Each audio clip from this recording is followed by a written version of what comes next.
యాదాద్రి భువనగిరి జిల్లాలో మంత్రి కోమటిరెడ్డి వెంకటరెడ్డి పర్యటిస్తున్నారు. ఇక మండల పరిషత్ కార్యాలయంలో ఎంపీపీ అలాగే ఎంపీటీసీలకు సన్మాన కార్యక్రమంలో పాల్గొన్నారు.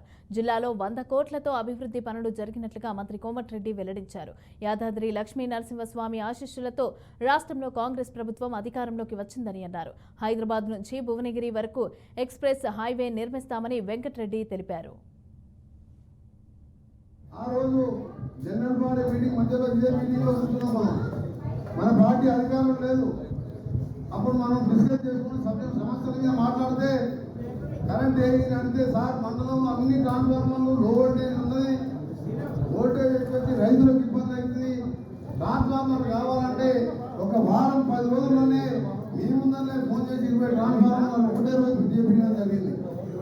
20 ట్రాన్స్ఫార్మర్లు ఒక పైన ఖర్చు లేకుండా గంట లేకుండా ఆ తర్వాత మన దొంగపల్లి అక్కడ క్రాసింగ్ కూడా కట్టించుకుంటున్నాం. ఈ విధంగా ప్రభుత్వం లేనప్పుడే చేసాం.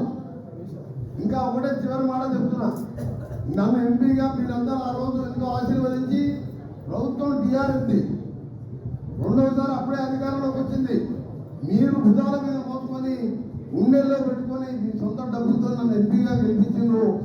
మీ అందరికీ కూడా అండగా ఉండాలని ఆ రోజు గెలిచిన తర్వాత ఇక్కడ ఒకటే మాట చెప్పిన, ఆంధ్రప్రదేశ్ తెలంగాణలో గెలిచే మొదటి స్థానం ఆలేరు, అది కూడా 50,000 మెజార్టీతో చెప్పినా లేదా?